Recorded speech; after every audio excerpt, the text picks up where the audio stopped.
Hey, somebody's got to throw the flag. You have? Excellent. Good morning, afternoon, or evening. You are listening to the Professional Noticer. Hello, everyone. I'm Andy Andrews. Hey, thank you for making me a part of your week. My purpose here today and with every show we do is to play the part of a best friend or a coach. I want to help you live the life of your wildest dreams by giving you access to the greatest mentors the world has to offer today. The Professional Noticer sponsored this week by our friends at Tucker ATV, where the variety of power sport products will blow your mind.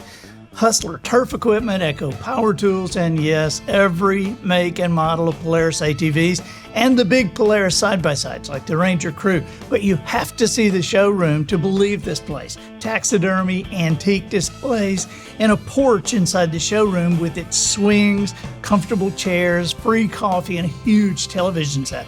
When you stop in, Shannon or Lisa Tucker will greet you personally. They treat customers like family, which is why folks from 14 states do business with Tucker ATV. The showroom is on Highway 43 North in Jackson, Alabama. Tucker ATV, the small town business with the national reputation. Observations and answers, that's what we do here on the Professional Noticer. And today, we're excited to have somebody who does well with both observations and answers. We're going to get some answers out of this guy today. We have with us the National Coordinator of Football Officials. This is college football's official guru for officials. Please welcome Steve Shaw. Hey, Steve. Andy, I don't know if I can live up to that billing, but thank you for the kind introduction. It's great to be with you. Well, man, you know, the last time that you and I were together, you were the head of the officials for the SEC and the Sun Belt. Right. And now you have been named the national coordinator of all the NCAA football officials. That is just amazing. Well, it's interesting timing. So I actually started the job last March. And as we all know, what happened in March of 2020, the pandemic hit, and it changed everything about my job. I kidded, you know, we had a lot of clinics and different setups that we were having for training officials and looking at minority officials. We had all these camps and clinics all set, and all I did the first month was cancel everything that we had. But, you know, we had to learn a new way to prepare and using this virtual world. And so we're ready to go back to the face-to-face world. But I will tell you, we had some learnings last year that will help us long-term be better officials. And so we're excited to kind of use that. And yeah, explain that. Explain, like, what did you find during the COVID thing? What did you find that you go, you know what, we're going to keep that? Yeah, well, a couple of examples. So we have always had a national meeting in Chicago with all of our instant replay officials. And so we brought all the officials across the nation, the instant replay officials, to Chicago. It was like a 2-day crash course to, you know, learn the new rules, learn the new mechanics, anything new on the equipment, really go through points of emphasis and things. And so it was a great meeting, but you know, everybody traveled in, they were tired. They, you know, went straight to the meeting room. Everybody wants to visit. They don't see their friends a lot. And it really wasn't that productive. And so unfortunately we had to cancel it. But then what we did was we kind of broke it out into 1-hour segments using, you know, Zoom or Microsoft Teams and made them smaller groups. And the learning was significantly better than having this huge meeting. And another way, so when I was on the field, when your crew would get named, so, you know, we worked together, crew of 8 officials. Usually in the summer, your crew gets named. Well, you get a conference call together and you guys all talk about what's going to go, plan a couple scrimmages, and we have one where we'll stay a couple nights. But then that was pretty much it. Whereas this year, when we named the crews, because we were all kind of getting into this Zoom, Microsoft Teams world, the crews started meeting virtually every week starting in the summer. And so those are the type things that will carry on and that we had never done before. And trying to figure out how to use video to teach and learn and develop officials has been a big challenge, but there's some things we've learned that we'll keep for the long haul. Right. Now, I want to go back just to the beginning, I think people are very curious about football officials and how you were an official. You were an actual official in the SEC for 15 years. Right. And so how did you get into that? What was the precursor of that? Well, so after graduating college, my job with AT&T moved me to Birmingham, which is really where I grew up. And so, a lot of high school coaches that I'd been with that said, hey, we need good young officials. Why don't you get involved? And so I did. My first year back in Birmingham, I got involved with the Birmingham Football Officials Association, and they really spend time with the younger officials, training them up. And all officials start, regardless of, where you end up, everybody starts at the high school level. And when I say high school level, your first games are Pee Wee and junior varsity and middle school, those type games. But, originally I stayed involved because I love the game, wanted to stay involved in the game. But then, over time, I really enjoyed officiating, and really, the games were a challenge, and how good can you be and all that. But what you really find is it's a team sport, and officiating is a team sport. And once you start building that camaraderie with your crewmates and your fellow officials, that's what keeps you in the game. And so, I went on, I was selected to work into a Division II conference, the Gulf South, and spent 6 years there.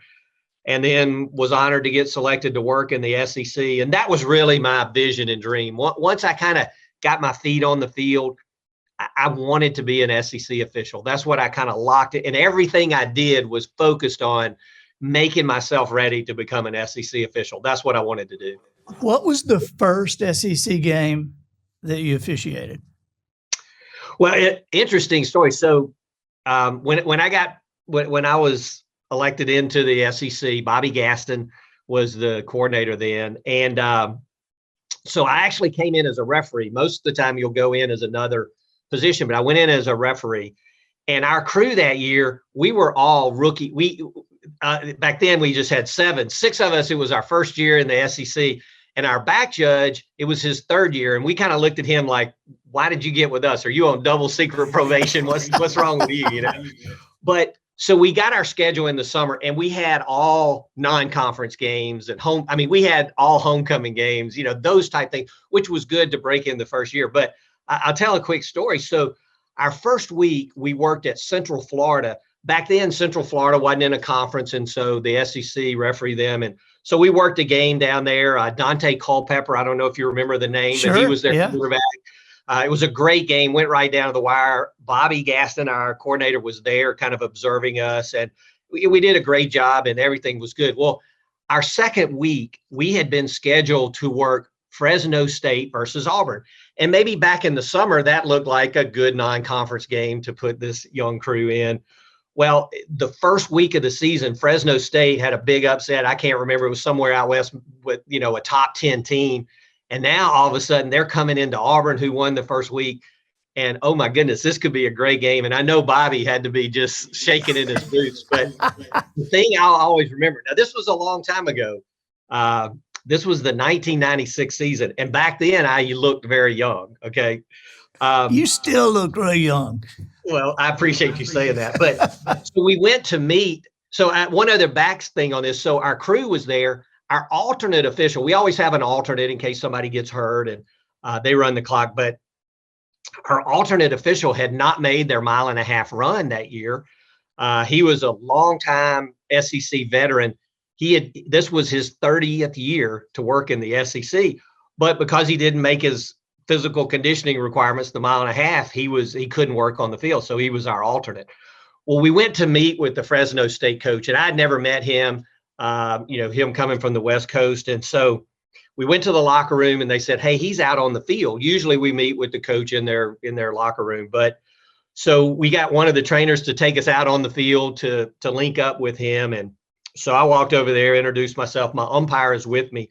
And because we're out on the field, he can kind of look and see our full crew. And so we're going through our process. Who are your captains, coach, and all this. And then finally, he just stopped and looked at me, and he said, my goodness, how much experience is in this crew?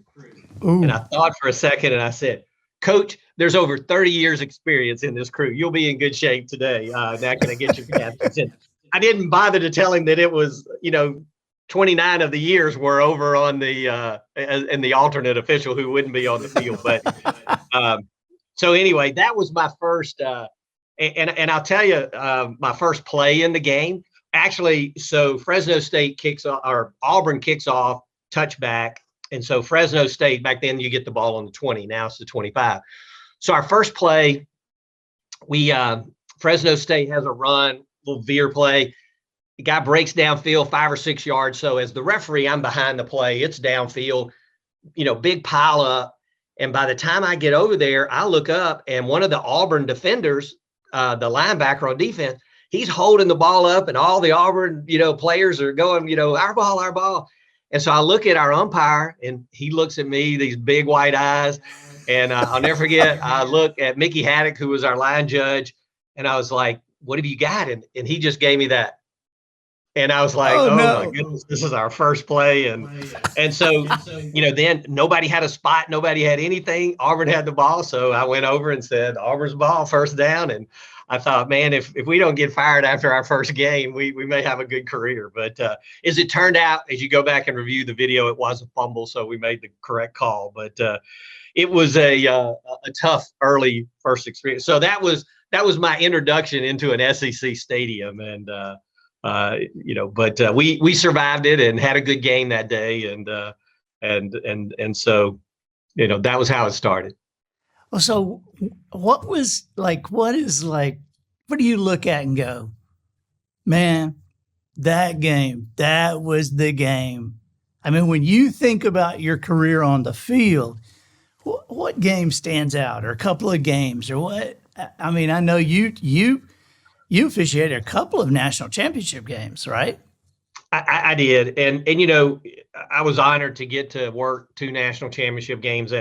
And those are always, incredible memories. And the stories that we have from our 2 games are amazing. But, every week, especially in the SEC, every week is a great game. But the memories are linked to your crew and the people you work with. And, I think back to, we have a pregame conference on Friday night, try to get a good night's sleep. And then, we all meet for breakfast. And then, we about 5 hours before kickoff start our final preparations for the day. But I just, the memories of that Saturday morning breakfast, it's usually very early and we're sitting away all by ourselves and telling stories on each other and games and plays from last week and previous weeks. I mean, those are the fond memories, but there were some great games along the way. I would tell you, I was the referee in 3 SEC championship games, and those games are so intense, and the feeling of the pressure on the crew is immense in that game, in a way more than even a national championship game, because it means so much for the teams and all your peers are there watching, and it's a 50-50 stadium. So And as not, that's the game that decides who's going to the national championship game. Many times it does. And so but the plays, well, they never fade away, but it's the memories of your crewmates and how you keep going. And that's really, in this past year, I mean, obviously for everybody in this world, it was a difficult year, but the one thing that our crews didn't get was that human interaction with each other. This year, because of COVID, when they got to their site on Friday, they had to stay in their hotel room and, use Zoom as their pregame meeting. On game day, same thing, in their hotel room, Zoom. The only time they would physically be together, get in the van, go to the stadium, come back. And even when you get back, the post game, everybody goes back to their room alone. And you miss some of that interaction. And that makes the season a little more difficult to grind through when you don't have that great interaction. It must be hard. I mean, this seems like obvious, but it must be hard running up and down the field with that mask on too. Well, and we did. So let me just say first, though, I'm really proud of not only our officials, but really college football for getting the season done and doing it in a way that was safe, and we made it to the finish line. And so, but everybody had to be flexible. We even tried, some of your fans may remember this, our first couple weeks, because some of the epidemiologists didn't want us going to our mouth, 180 times a game to blow the whistle. We started with these electronic whistles. And even with some of the limited sizing of the stadiums for this year, they just didn't quite make the grade. So we had to adjust. And we talked to our officials this year. I mean, the watchword was flexibility. Things changed as we went through. They had to be tested every week, and they were self-administering their tests. I mean, we gave them it was like a dial-a-nurse on the first couple of weeks, but we sent them a package, and they had to do all the nose work and put it in an overnight and get it sent away. So they were all tested before they left home. And it was difficult from. Then you would be waiting on those results. They would come the next day, Friday morning, and hey, it's good to go, or no, you're positive you can't. And we lost some games, but I would tell you overall, in a time where things were really shutting down, college football really put a model out there of how you could do it safely and effectively. And the mask, especially in September when it was hot and difficult, but our officials, in fact, I always say, I mean, I've said this, our officials did a pretty good job with their mask. If you compare the officials and the head coaches didn't do quite so well with their masks. Yeah, I noticed that. Hey, I got one more question about your time on the field. Well, probably two more, but I noticed that you officiated 2 Fiesta Balls in 2006 and 2008. Who played in those games? So the first Fiesta Bowl, and we worked the last game in the old, I think it was Tempe Stadium, before they moved to where they're playing now, where the Arizona Cardinals play.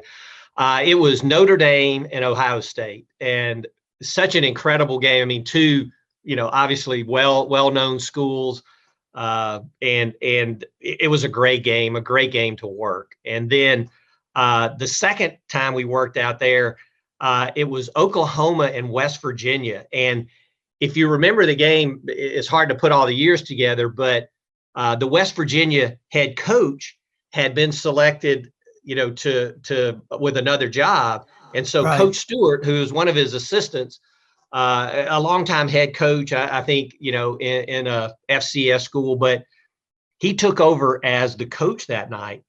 And, Oklahoma was a pretty big favorite. And the thing that was memorable about that game, so something happened in the traffic there, and the team, and usually we go meet with the head coach at 90 minutes before kickoff. They weren't there. West Virginia was not there. And Oklahoma's out warming up, and their bus pulls in, and they have to be off the field in bowl games a lot earlier because of all the festivities and the pomp and circumstance they had there. And literally they pulled in, guys were grabbing shoulder pads off the truck and running out to the field to try to get a few minutes of warm up. And, my observation is like, oh man, this may be a long night for these guys. I am telling you, they played an incredible game, and they upset Oklahoma on that night. But so those were my 2 Fiesta Bowls, and such a great trip. Their hosts, they're such good hosts there. And, that time of year, the Phoenix, Scottsdale area is pretty nice. And those were nice trips. I've always said if Scottsdale had a beach, I'd live there, but they don't have a beach. So they got the sand, but they ain't got the water. They do have a lot of bunkers there. So plenty of sand, but no beach. The reason I was asking about the Fiesta Bowl is I just happened to think when I saw those dates, I wondered if you were one of the guys for the Oklahoma Boise State game, which I know you remember that game. That's like one of the greatest games I've ever seen. We were like jumping up and screaming. I don't have any skin in either team, but that was just a great game. So a very memorable game as well. Any of the SEC championship games involve Alabama that you did? No, never. Do they not let you do those? I did not, and could not work Alabama, and that was okay. And in fact, the SEC has, so we have a conflict of interest, kind of Right. deal And on you where went to you can't, Alabama, so yeah. right? But one of the things at that time when I was on the field, what the SEC had, if you lived in the state, okay, of an institution that was playing in the championship game, you could not work that. So regardless of whether you went to school there, had any affiliation, we wanted everything to be so clean that even if you lived in the state where the school was, you could not work that. So if you lived in Tennessee and Tennessee was in the game, even though you had no affiliation, you would not work that. And the reality is, a lot of people think a lot of different things, the conspiracy theorists out there. And so not just the SEC, all conferences really work hard to make sure that there's no conflict, there's no perceived conflict at all with the official working the game and the teams there.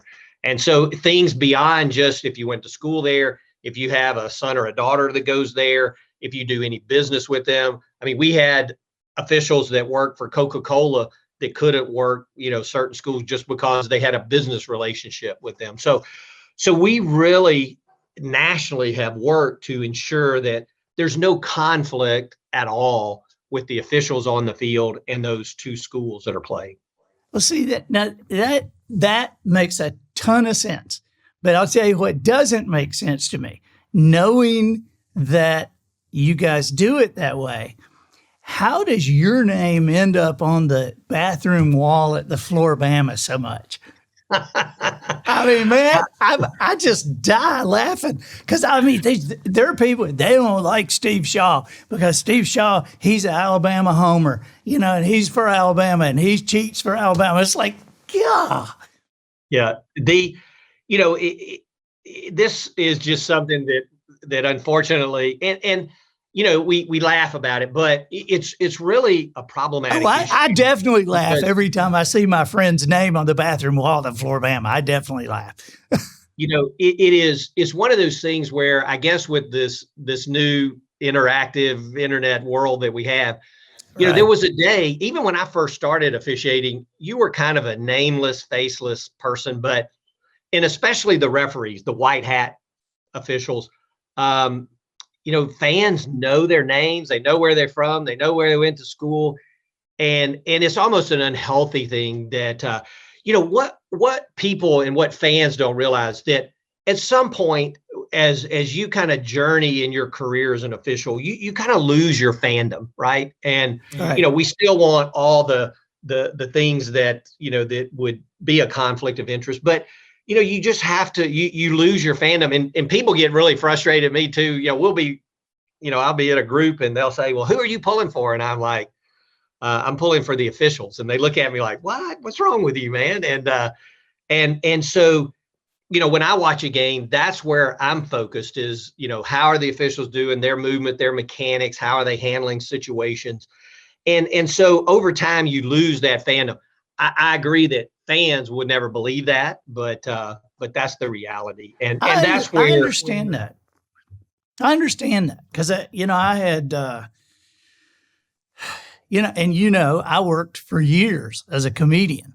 And when I got married, Polly and I we'd been married 15 years and went to a B.B. King concert in Pensacola.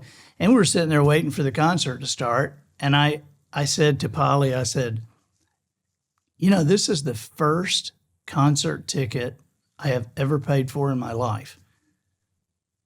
She said, what? I said, yeah, I just, and she said, well, you would go hear everybody sing there that you're working with, right? And I'm like, no. I toured with Kenny Rogers for 5 years, but you're right. You kind of lose your fandom. It's like, and I guess it's like, if you're a dentist, you're probably not just walking around thinking about teeth all the time. So, but now when you transitioned into your new position now, where you are, you were head of all the officials in the SEC and the Sun Belt, but now it's everybody.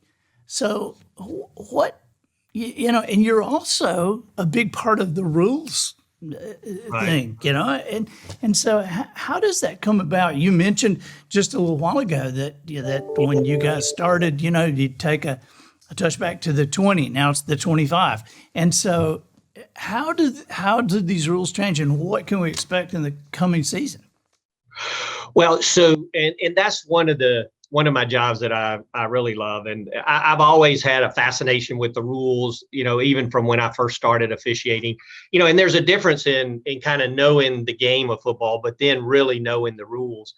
But one of the things that we've really focused on, and it's been a significant change, and that is around player health and safety, the student athletes' health and safety, and so now every rule that we talk about goes through, the lens of player safety, and many of our rules, like this year, are actually player safety oriented type rules, and that's one of the things that we have a great game, and we don't want to take anything away from the physicality and all the dedication and all the things you have to do to be a great football team. But we have to do some things that protect our student athlete, especially, getting the head out of the game and protecting, upper body type injuries. And so a lot of focus, a lot of work on that. I would tell you our targeting rule, which I know fans, when you mention targeting, they're like, oh, I hate that rule. But the reality is that rule is changing player behavior, and it is getting the head out of the game, which is good for our game. And in fact, we have to do that to preserve our game for the long haul. So, but many things, you mentioned the kickoff, we've done things. When I took over as Secretary of Rules Editor, everybody was saying, oh, I know we're going to kill the kickoff. It's going to go out of the game. But my goal, and we talked about this as a rules committee, let's keep the kickoff play. It's such an exciting play. It changes games.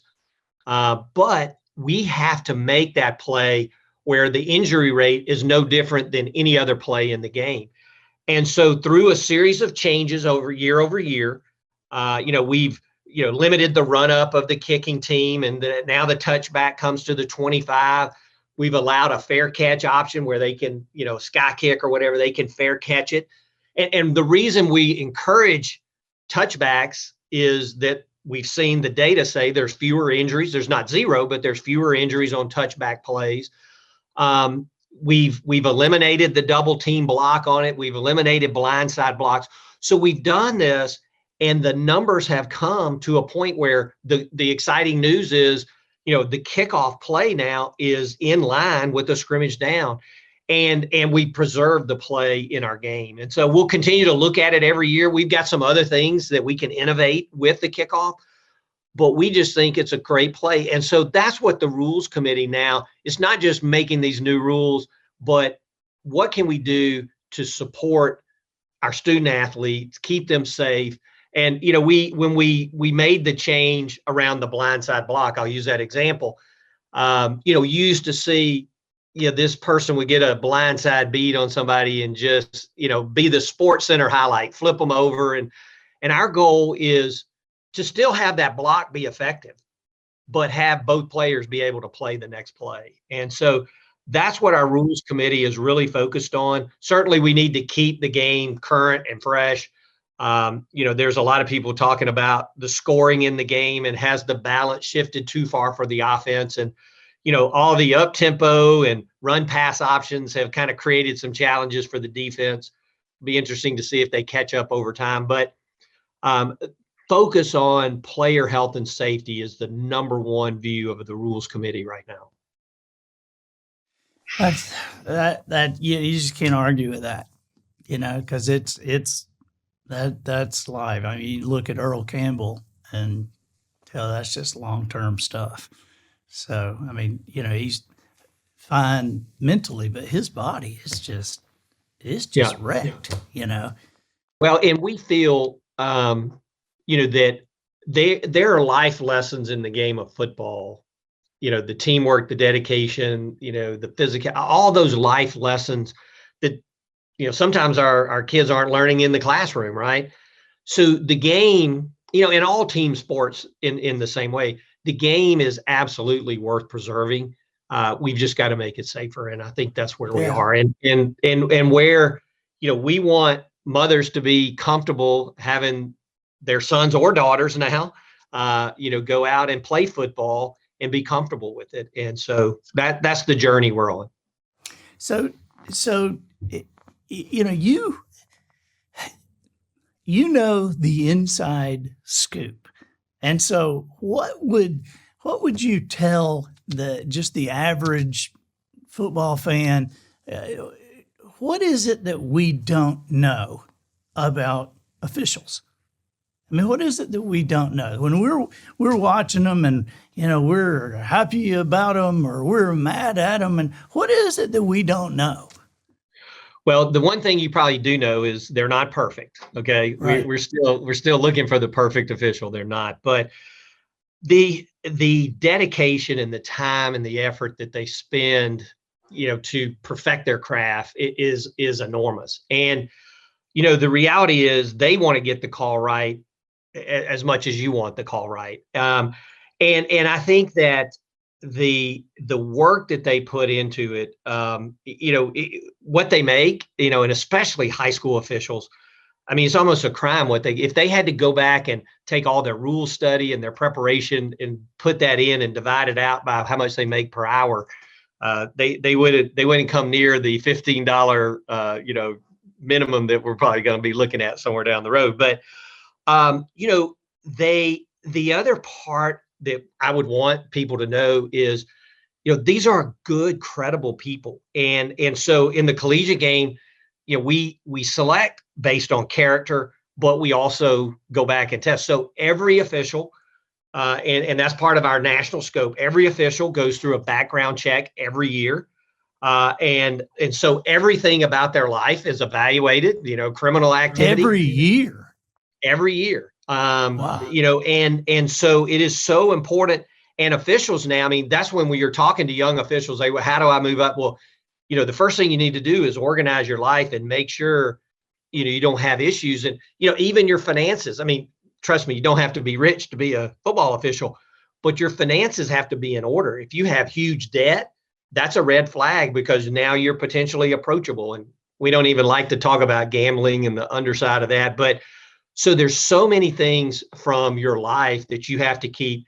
And so the expectation is, that not only you're a good football official and you put time into your craft and you're dedicated to that, but you have to live your life properly, or we just can't put you on the field. Because as if something happens and something blips, the press will know everything. And so it's really a protection, but they're really good people as well. Again, not perfect, but they're good people as well as good officials. That is amazing to me, that a background check every year, character, finances have to be in order. They got to be good people. They're living their life. Steve, would you maybe like to run America's political process? Maybe I didn't would mention like you in this. there. Let me just tell you, the one thing that we are not political. As an official, you're apolitical. And, right. And so we, and really and truly, and we say this, as far as social media, we don't let our officials partake in social media unless, their job requires, there's a number of people, their job requires them to have, certain Facebook pages or, whatever. But I mean, so you'll never see me out there tweeting or responding to a tweet or whatever. We're just out of that social media. And many times it's infuriating, because you'll hear people say things that are just absolutely not true. But, as an official, we just kind of walk on by and go to the next play. So, Right. That's hard sometimes. And you want to lash out. And I would just say, my wife, Jamel, I mean, so many times she won't, and I'm just like, nope, you just have to let it pass. Wow. Well, you have I got one last question for you, and this is kind of an oddball question, I suppose, but you are somebody who has, I mean, I guess you have the background check every year too, and I guess your finances are in order too, and you're obviously a person of character. I've known you since we went to high school together, and so I think something that is interesting for people who watch this show, or I think this would just be an interesting question to ask you. What is the first thing you do every morning? I mean, what's your routine? Well, so and that's the challenge. So COVID has changed everybody's routine. You always want to have your quiet time first. And it used to be, the life seemed more organized. And now, you have a Zoom call at 7 and you have all these things. So I think, one of the things that has been a challenge, and I'll just say, in the new job is, making sure you keep your faith in the things that keep you focused, and keep it balanced. And I would tell you the 2020 season was was the most difficult that I hope we ever have to go through, because we went through iteration after iteration after iteration, and it's easy to get so deep into that you lose focus on the main thing. And so, when you talk to our officials, faith and family are so important. One of the things people ask me, because I get to talk to a lot of young officials that want to break into college, and what do I have to do, and the first thing I'll say is, you need to go talk to your family. And they look at me and I said, look, if your spouse isn't all in, then it's going to be a difficult road, because you're going to be away, you're going to be traveling, they're going to have to pick up the load.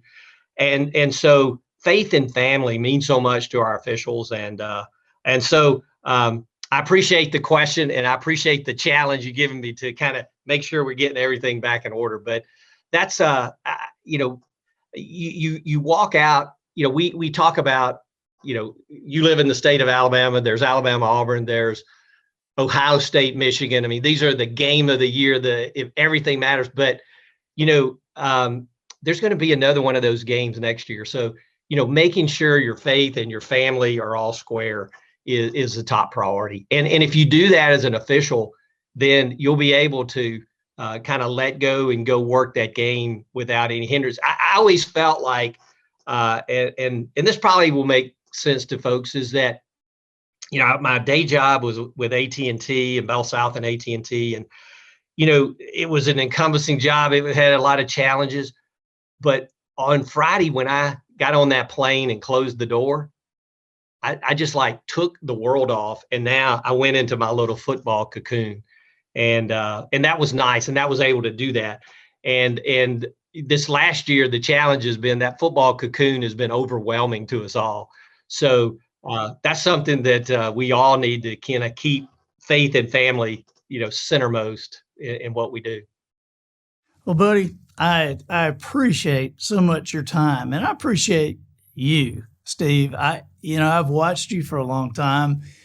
Ever since Berry High School, I've been proud of you and proud for you. And I'm honored you take the time to come on here with us. Appreciate it. Well, and I reflect that back to you. I mean, your career has been amazing, and what you've accomplished, and the things that you do to influence people is a very, very positive thing. So thank you for what you do.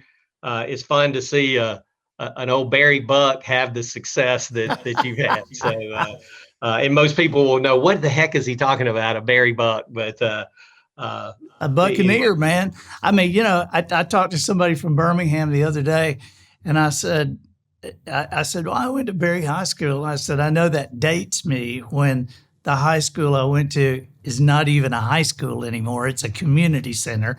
So, but I have a lot of great memories from there. Yeah, no doubt about it. So, but congratulations on what you've done. And I appreciate your books. They're enlightened reading. So everybody should read your book. Thank you, buddy. And we'll be watching you this fall, or we'll be watching your work this fall. I'll say that. And thank you again, Steve. Oh, my pleasure. Thank you, Andy. I'm Andy Andrews, the professional noticer, harnessing common sense and wisdom to plow through challenges all the way to an answer for you. And I think that'll do it for this week. Get us out of here, Matthew. So, ladies and gentlemen, and to the boys and girls who aspire to become ladies and gentlemen, we have reached the end of another episode of The Professional Noticer. In a world where common sense has become a superpower, I'm harnessing what tiny bit of mental energy I have for you, seeking wisdom, making observations, and endeavoring to answer tough questions in a way that will empower your family and your business. I'm Andy Andrews. Until next week, goodbye. This episode of The Professional Noticer was produced by Matt Limpert. The Noticer theme written and performed by Sugarcane Jane. Pigskins provided by Twinkle and Smoke of Beverly Hills. Additional financial consideration provided by Antique Stunt Camp, LLC. Parents? Grandparents? Do you wish the kids in your life had the same opportunities you had growing up? For just 1 week, would you like to see them close their computers, turn off their smartphones, and participate in constructive activities like you did growing up?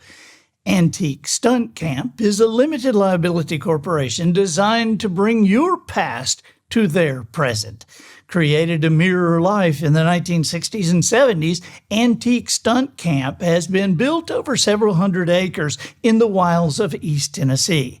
There are phone booths, drive-in theaters, and straight roads.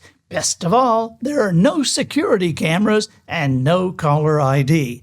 For an entire fabulous week, your teenager will be involved in activities like seeing how many people can be stuffed into a phone booth, sneaking into a drive-in by being locked into the car trunk with 7 or 8 friends, and drag racing.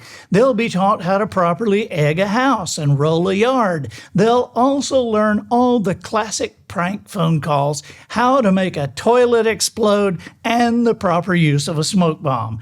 Reservations are being taken now. That's Antique Stunt Camp, LLC, where we still have Prince Albert in a can.